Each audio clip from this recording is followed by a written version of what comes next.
Breaking news చూస్తున్నాం. ఇటు Iran Israel యుద్ధంలో దిమ్మె తిరిగే ట్విస్ట్. ఇటు అమెరికా ఇజ్రాయెల్ మధ్య విభేదాలు బగ్గుమన్నాయి. ఇజ్రాయెల్పై ట్రంప్ సీరియస్ అయినట్టు తెలుస్తుంది. ఇటు నెతన్యాహు మాట వినడం లేదంటూ ఇటు ట్రంప్ ఆగ్రహానికి గురయ్యాడు. ఇటు ఇరాన్లోని 30 ఆయిల్ రిఫైనరీలపైన ఇటు ఇజ్రాయెల్ దాడులు నిర్వహించింది. ముందుగా అనుకున్న దానికంటే పెద్ద స్థాయిలో దాడి చేయడంపై ఇటు ట్రంప్ అసంతృప్తిని వ్యక్తపరుస్తున్నాడు. తమ మాటనే లెక్క చేయవా అంటూ ఇటు నెతన్యాహుపై ట్రంప్ సీరియస్ అయినట్టు తెలుస్తుంది. ఇటు ఇజ్రాయెల్ దాడిలో ఆయిల్ రిఫైనరీల నుంచి ఇటు భారీగా ఎగిసిపడుతున్నాయి మంటలు. ఆయిల్ రిఫైనరీస్ పైన దాడితో ఇటు ఇరాన్కు తీవ్ర నష్టం కలిగించారు. ఇటు ట్రంప్ బాధ ఏంటంటే ట్రంప్ చాలా క్లియర్గా ఇటు ఆయిల్ రిఫైనరీలని దెబ్బతీస్తే దానివల్ల చమురు ధరలు ఆకాశాన్ని అంటే అవకాశం ఉంటుంది. అలాగే ఆ చమురు మంటల్లో కాలిపోవడం తనకిష్టం లేదు. దాన్ని ట్రేడ్ చేయాలన్న ఉద్దేశంతో ఇటు ట్రంప్ ఉన్నట్టు తెలుస్తుంది. దీనికి సంబంధించి సోషల్ మీడియాలో ఇటు US dismayed by Israel's Iran fuel strikes sources say అంటూ ఇటు సోషల్ మీడియా అలాగే కొన్ని ఇంటర్నేషనల్ మీడియా సంస్థలు దీనికి సంబంధించిన కథనాలను ప్రస్తుతానికి ప్రచురించాయి. దీనికి సంబంధించి ఇన్ డీటెయిల్డ్గా ఇన్ఫర్మేషన్ ఇచ్చే ప్రయత్నం చేస్తా. ఇటు మార్చ్ 7th 8th ఈ మధ్య ఈ 2 రోజుల్లో ఇటు ఇజ్రాయెల్ ఇరాన్పై కొన్ని మిసైల్ స్ట్రైక్స్ని సంధించింది. దాంట్లో major civilian oil storage facility ఒక ఆయిల్ స్టోరేజ్ ఫెసిలిటీపై కూడా మిసైల్స్తో స్ట్రైక్స్ చేసింది. సో దీనివల్ల ఇటు గ్లోబల్ ఎనర్జీ మార్కెట్స్ ఒక్కసారిగా అవన్నీ ఆకాశాన్ని అంటాయి. అమెరికా ఏం చెప్తుంది? ట్రంప్ అడ్మినిస్ట్రేషన్ చాలా క్లియర్గా ఇరాన్లో ఉన్న oil infrastructure according to US officials speaking to Axios. So అమెరికాకు సంబంధించిన ఆఫీషియల్స్ కూడా ఒక ప్రెస్ నోట్ ఇచ్చే ప్రయత్నం చేశారు. దాంట్లో the administration's primary concern is the economic blowback. So మొత్తం మీద ఈ ఆయిల్ రిఫైనరీలను టార్గెట్ చేస్తే కనుక ప్రపంచంలో ఉన్న ఎనర్జీ మార్కెట్స్ అలాగే గ్లోబల్ ట్రేడ్ ఒక్కసారిగా దెబ్బతింటుంది. Trump adviser summarised the president's stands. President doesn't like the attack. He wants to save the oil. He doesn't want to burn it and it reminds people of higher gas prices.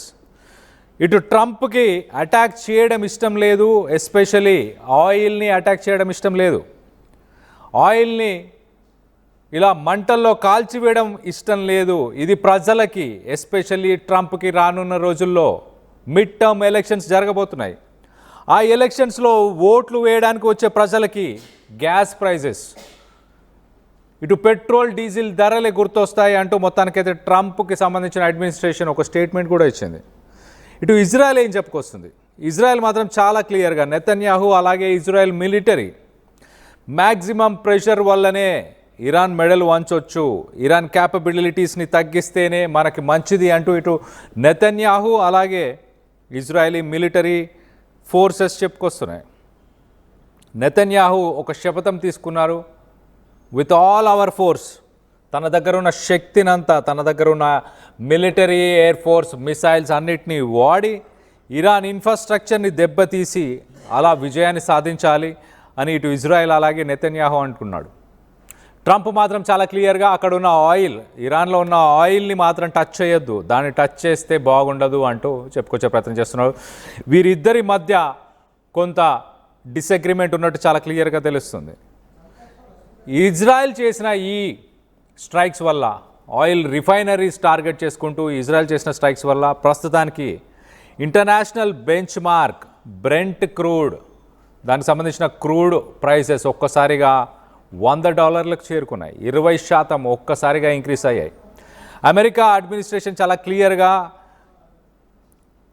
Highly sensitive మార్కెట్స్ని దృష్టిలో పెట్టుకొని వాటిని attack చేయొద్దని చెప్పినా కూడా Netanyahu ఎందుకు attack చేసావు అంటూ ఇటు నెతన్యాహుని ట్రంప్ అడ్మినిస్ట్రేషన్ క్వశ్చన్ చేస్తుంది. ట్రంప్ కూడా క్వశ్చన్ చేస్తున్నాడు. వీటన్నిటికీ రిటాలియేషన్లో ఇటు ఇజ్రాయెల్ అమెరికా చేస్తున్న ఈ చర్యలపైన ఇటు Iran Strait of Hormuz sea route, ఆ రూట్లో వచ్చే మెరిటైమ్ ట్రాఫిక్ అంటే అక్కడి నుంచి వచ్చే షిప్స్ అన్నిటినీ ఇటు ఆయిల్ ట్యాంకర్స్ కానీ మిగతా షిప్స్ని కూడా టార్గెట్ చేస్తామంటూ ఇటు ఇరాన్ రిటాలియేటరీ అటాక్స్ చేస్తామంటూ చెప్పుకొస్తుంది. So 20% global petroleum, 20-30% global petroleum చమురు నిల్వలు ఇటు గల్ఫ్ దేశాల నుంచి స్ట్రెయిట్ ఆఫ్ హార్మోస్ గుండా వెళ్తుంటాయి. వాటిని అటాక్ చేస్తా అంటూ ఇటు ఇరాన్ చెప్పుకొస్తుంది. వాటిని గనక ఇరాన్ అటాక్ చేస్తే ఇటు బ్యారెల్ ధర యుద్ధం మొదలవక ముందు $72 ఉన్న బ్యారెల్ ధర ఇప్పుడు $80, దాని తర్వాత ఇప్పుడు $100 చేరుకుంది. ఇటు ఆయిల్ రిఫైనరీస్ అటాక్ చేసిన తర్వాత ఇప్పుడు రానున్న రోజుల్లో ఇరాన్ చేయబోయే ఈ అటాక్స్ వల్ల స్ట్రెయిట్ ఆఫ్ హార్మోస్లో ఉన్న ఆయిల్ ట్యాంకర్స్ని షిప్స్ని కనుక అటాక్ చేస్తే బ్యారెల్ ఆయిల్ ధర $200కి చేరుకునే అవకాశం ఉంది. సో ఇరాన్ అటాక్ చేయబోతుంది రానున్న కొన్ని రోజుల్లోనే, కొన్ని గంటల్లోనే ఇటు స్ట్రెయిట్ ఆఫ్ హార్మోస్ని, అక్కడున్న ఆయిల్ ట్యాంకర్స్ని. ఇటు ఇండియాకు సంబంధించిన ఆయిల్ ట్యాంకర్స్ కూడా మనం చూస్తే కనుక 36 ఆయిల్ ట్యాంకర్స్, ఇండియాకి రావాల్సిన ఆయిల్ ట్యాంకర్స్ 36 ఆయిల్ ట్యాంకర్స్ ప్రస్తుతానికి స్ట్రెయిట్ ఆఫ్ హార్మోస్లో ఉన్నాయి. సో మొత్తం మీద విభేదాలు అయితే బగ్గుమంటున్నాయి. ఇటు ట్రంప్ అలాగే నెతన్యాహు మధ్య ఇద్దరు కోఆర్డినేటెడ్ జాయింట్ ఆపరేషన్స్ ఇప్పటిదాకా చేసుకొచ్చారు. కానీ నెతన్యాహు అలాగే ఇజ్రాయలీ ఫోర్సెస్ మాత్రం ఇటు ట్రంప్కి ఏ మాత్రం ఇంటిమేషన్ ఇవ్వకుండా ఇటు ఇరాన్లో ఉన్న ఆయిల్ రిఫైనరీస్ని టార్గెట్ చేసింది. ఆ ఆయిల్ రిఫైనరీస్పై ప్రస్తుతానికి దాడి చేసింది. ఒక్కసారిగా అమాంతం $20 పెరిగింది ఒక్కసారిగా ఆయిల్ ధరలు. ఆయిల్ బ్యారెల్ ఇంటర్నేషనల్ మార్కెట్లో ఆయిల్ బ్యారెల్ ప్రైజెస్ ఒక్కసారిగా $100కి చేరుకున్నాయి. $20 ఒక్కసారిగా పెరగడంతో $100కి చేరుకుంది. మరి ఇరాన్ దీనికి రివెంజ్ తీసుకుంటానంటూ స్ట్రెయిట్ ఆఫ్ హార్మోస్లో ఉన్న ఆయిల్ ట్యాంకర్స్ని టార్గెట్ చేస్తూ ఉంటుంది. ఒకవేళ ఇరాన్ కూడా ఆయిల్ ట్యాంకర్స్ని టార్గెట్ చేస్తే కనుక రానున్న రోజుల్లో ఇప్పుడు $100 ఉన్న ఆయిల్ ధర కాస్త $200కి చేరుకునే అవకాశం. దీనివల్ల ఇంటర్నేషనల్ మార్కెట్స్లో ఒక్కసారిగా ఫ్యూయల్ ప్రైజెస్ పెరగబోతున్నాయి. దాంతో ఆర్థిక మాంద్యం వచ్చే అవకాశం ఉంది. ఇటు ట్రంప్ బాధ కూడా అదే. అక్కడ ఉన్న చమురుని నిప్పంటిస్తే వచ్చేదే ఉంది, దాన్ని అమ్ముకుంటే బాగుంటుంది. అలాగే ఇటు మిడ్ టర్మ్ ఎలక్షన్స్ రానున్న కొన్ని రోజుల్లోనే ఇటు అమెరికాలో మిడ్ టర్మ్ ఎలక్షన్స్ ఉండబోతున్నాయి. ఆ మిడ్ టర్మ్ ఎలక్షన్స్లో ఓటర్స్ పెరిగిన చమురు ధరలు, పెరిగిన పెట్రోల్ డీజిల్ ధరలే వాళ్ళకి గుర్తుంటాయి అంటూ ఇటు ట్రంప్ అడ్మినిస్ట్రేషన్ ఒక ఆఫీషియల్ స్టేట్మెంట్ కూడా ఇచ్చే ప్రయత్నం చేసింది. ఓవరాల్గా ఇటు ట్రంప్ అలాగే నెతన్యాహు మధ్య కోఆర్డినేషన్ మిస్ అయిందంటూ ఇటు డిఫెన్స్ అనలిస్టులు చెప్పుకొస్తున్నారు. పట్టు కోల్పోతున్నాడా డొనాల్డ్ ట్రంప్? నెతన్యాహు మాట వినట్లేదా? ఇటు ఇరాన్ మాత్రం రానున్న రోజుల్లో ఇటు అణుబాంబుని ప్రయోగించబోతున్నా అన్నట్టు సోషల్ మీడియా మాధ్యమంలో పోస్టులు పెడుతుంది. ఇటు ఇరాన్ ఫ్యూయల్ ట్యాంకర్లు ధ్వంసమైన ఆ ఇమేజెస్ని రైట్ సైడ్ బాక్స్లో మనం చూస్తున్నాము. ఇరాన్కి సంబంధించిన ఆయిల్ రిఫైనరీ ఒక సివిలియన్ ఆయిల్ స్టోరేజ్ పాయింట్, ఆ civilian oil storage point right side బాక్స్లో మనకు కనిపిస్తున్న విజువల్లో మనం చూస్తున్నాం. దాంట్లో మ్యాక్సిమం స్టోరేజ్కి సంబంధించిన ఆ స్టోరేజ్ ట్యాంక్స్ని ప్రస్తుతానికి ఇరాన్లో ఉన్న ఆ స్టోరేజ్ ట్యాంక్స్ని ప్రస్తుతానికి ఇజ్రాయెల్ మిసైల్ స్ట్రైక్స్తో ధ్వంసం చేసేసింది. ఆ మంటలని ప్రస్తుతానికి అదుపు చేసే కార్యక్రమంలో ఇటు అదుపు చేయడానికి ఇరాన్ కష్టపడుతుంది. కానీ వీటికి రిటాలియేటరీ రివెంజ్ ఖచ్చితంగా తీసుకుంటాము, ఇటు స్ట్రెయిట్ ఆఫ్ హార్మోస్లో ఉన్న ఆయిల్ ట్యాంకర్స్ని టార్గెట్ చేస్తామంటూ ఇరాన్ చెప్తుంది. ఒక్కసారిగా ప్రస్తుతానికి $80 ఉన్న ఆయిల్ ప్రైజెస్ కాస్త $100కి, ఇంటర్నేషనల్ మార్కెట్లో $80 ఉన్న ఆయిల్ ప్రైసెస్ $100కి చేరుకున్నాయి ప్రస్తుతానికి.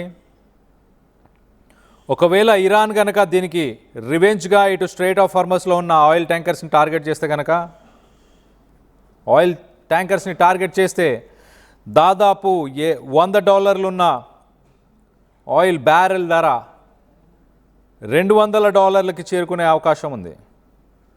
దీనివల్ల ఆర్థిక మాంద్యం వచ్చే అవకాశం ఉంది ప్రపంచ దేశాలకి. ఇటు భారత్ దగ్గర 75 రోజుల నిల్వలు, ఇంకా ఆయిల్కి సంబంధించిన నిల్వలు ఉన్నాయి. రష్యా నుంచి ఆయిల్ కొనుగోలు చేయమంటూ ఇటు అమెరికా చెప్పుకొస్తుంది. అమెరికానే ఇటు ఇండియాకి రష్యా నుంచి మీరు ఆయిల్ కొనుగోలు చేయండి అంటూ చెప్తుంది. అట్ ద సేమ్ టైం ఇటు బ్రిటన్ దగ్గర ఒకసారి మనం చూస్తే 300 రోజులకు సంబంధించిన ఆయిల్ నిల్వలు ప్రస్తుతానికి బ్రిటన్ దగ్గర ఉన్నాయి.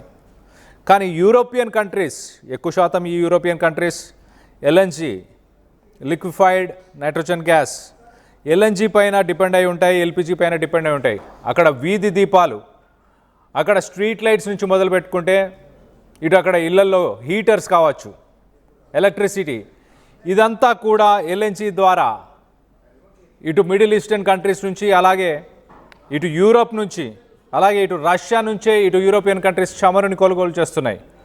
ఒకవేళ ఫ్యూయల్ ప్రైజెస్ $200 కనుక పర్ బ్యారెల్ చేరుకుంటే, $200 కనుక పర్ బ్యారెల్ ఫ్యూయల్ ప్రైజెస్ కనుక చేరుకుంటే దానివల్ల గ్లోబల్ ట్రేడ్, గ్లోబల్ ఎకానమీ, ఒక రిసెషన్ కూడా వచ్చే అవకాశం ఉన్నట్టు ఇటు డిఫెన్స్ అనలిస్టులు, అలాగే ఇటు గ్లోబల్ ట్రేడ్ అనలిస్టులు చెప్పుకొస్తున్నారు.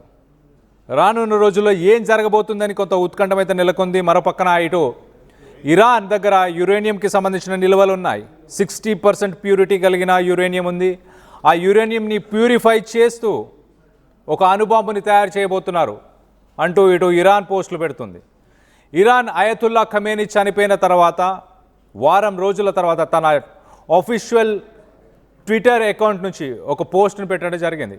ఆ పోస్ట్లో చాలా క్లియర్గా ఒక మిసైల్ని తయారు చేస్తున్నట్టు సైంటిస్టులు ఒక ల్యాబ్లో, ఒక అండర్ గ్రౌండ్ ల్యాబ్లో సైంటిస్టులు యురేనియంని ప్యూరిఫై చేస్తున్నట్టు, ఒక మిసైల్ని తయారు చేస్తున్నట్టు, అలాగే ఒక మొబైల్ లాంచర్ ద్వారా ఇటు ఇజ్రాయెల్లోని సిటీస్ని, టెల్ అవీవ్ లాంటి సిటీస్ని టార్గెట్ చేస్తూ ఆ మిసైల్ని లాంచ్ చేస్తున్న ఒక పోస్ట్ని అయితే ఇటు అయతుల్లా ఖమేనీకి సంబంధించిన ఆఫీషియల్ అకౌంట్లోనే ఒక పోస్టర్ని, ఒక ఫోటోని పెట్టడం జరిగింది.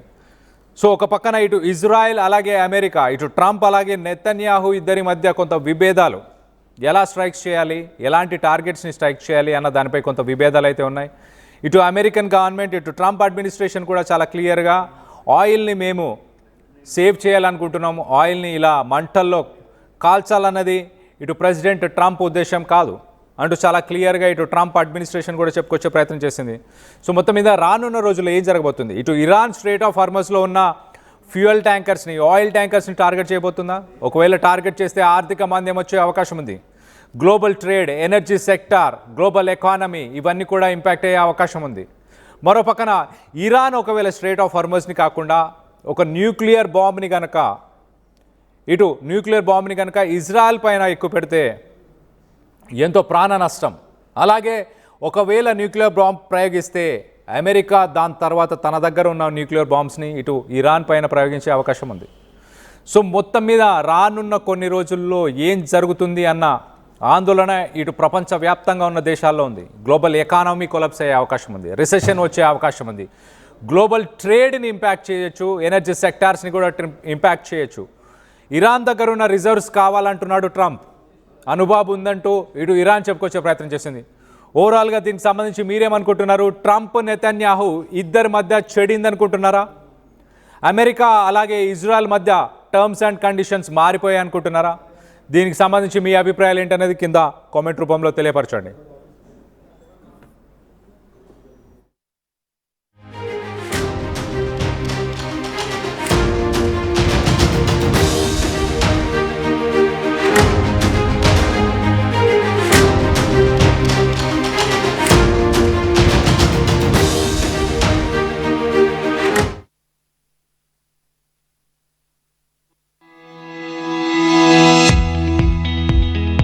చిన్న చిన్న ఆనందాలు 35 ఏళ్లుగా నా జీవితంలో లేవు. 35 ఏళ్లుగా నేను డైపర్లలో బ్రతికాను. 6 సెంటీమీటర్ల ఫిస్టులా నా మూత్రాశయంలో లీక్ కారణమైంది. ఎవరూ నాకు సహాయం చేయలేకపోయారు. AINUలో వైద్యులను కలిసే వరకు. అక్కడ వారు రోబోటిక్ శస్త్రచికిత్సతో నాకు పరిష్కారం ఇచ్చారు. వారు నా ఆత్మవిశ్వాసాన్ని కూడా తిరిగిచ్చారు. Precision Care makes it possible. The Center for Robotic Surgery at AINU. జై గోవింద. అనంతరాజ్ ఆశ్రయ్ వారు తిరుపతి ఇంటర్నేషనల్ ఎయిర్పోర్ట్కి ఎదురుగా MNC కంపెనీస్ మధ్యలో మెడికల్ కాలేజు మరియు ఇంటర్నేషనల్ స్కూల్స్కు అతి చేరువలో అనంతరాజ్ ఆశ్రయ్ ప్రాజెక్ట్ను కన్స్ట్రక్ట్ చేస్తున్నామండి. కేవలము 19 లక్షలకే మీకు 2 BHK హౌస్లో అనంతరాజ్ ఆశ్రయ్లో పొందవచ్చును.